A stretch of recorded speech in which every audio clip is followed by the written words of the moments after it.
A group of Chinese college students studying overseas is distributing an open letter calling for Communist Party leaders to be held accountable for the atrocities committed 26 years ago Thursday, when Chinese forces violently dispersed pro-democracy protesters in Tiananmen Square.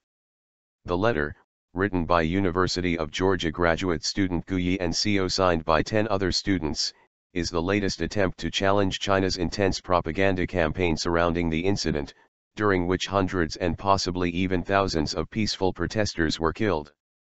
It has also become an annual tradition for Beijing to round up and temporarily disappear sensitive figures ahead of the anniversary. U.S. calls for release of activists.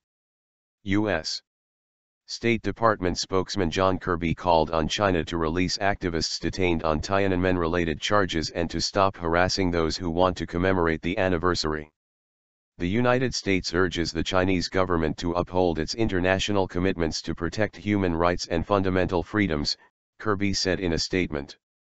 Beijing does not allow any public discussion or commemoration of the Chinese People's Liberation Army's June 1989 massacre of the student protesters, who had gathered in central Beijing and elsewhere across the country to call for democratic reforms and an end to rampant official corruption. As a result, many young Chinese are unaware of even the basic details of what is seen as one of the most defining moments in the history of the Chinese Communist Party. The writers of the letter hope their efforts will help increase public awareness in China. Killers must be tried. The more we know, the more we feel we have a grave responsibility on our shoulders, the letter reads. We are writing you this open letter, fellow college students inside China, to share the truth with you and to expose crimes that have been perpetrated up to this day in connection with the Tiananmen massacre in 1989. We do not ask the CCP, Chinese Communist Party, to redress the events of that spring, as killers are not the ones we turn to, clear the names of the dead, but killers must be tried. We do not forget, nor forgive, until justice is done and the ongoing persecution is halted, the letter continues. The letter has been distributed inside China via PDF, a file format that has allowed it to more easily bypass China's stringent internet censors. The document has also been more widely read after the Communist Party-run Global Times newspaper wrote an editorial slamming the letter. Overseas hostile forces.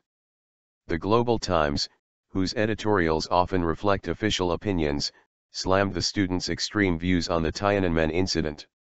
The student letter harshly attacked the current Chinese regime, twisting the facts of 26 years ago with narratives of some overseas hostile forces, the article said. If the letter is truly written by a few students overseas, we have to say that those young people have been brainwashed in foreign countries, copying the paranoid minority overseas, it added.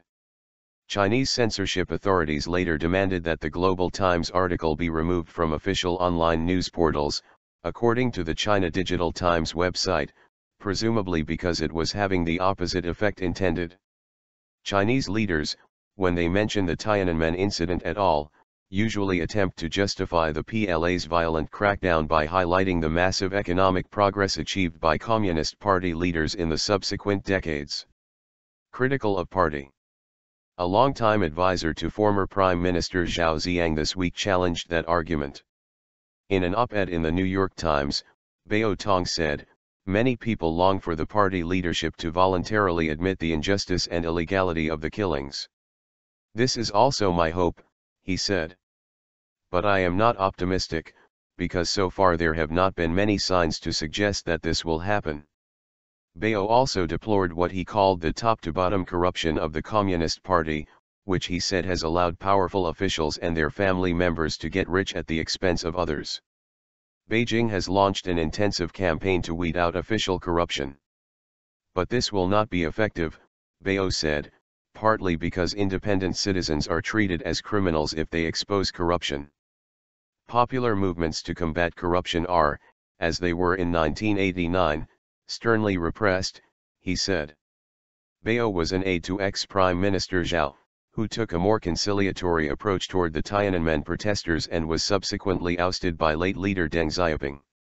In his New York Times op-ed, which was published Wednesday, Bao said he has for the past month been prevented from giving interviews. Hong Kong media later said he was one of several figures forced to leave the Chinese capital ahead of Thursday's anniversary of the massacre. It has become an annual tradition for Beijing to round up and temporarily disappear sensitive figures ahead of the anniversary.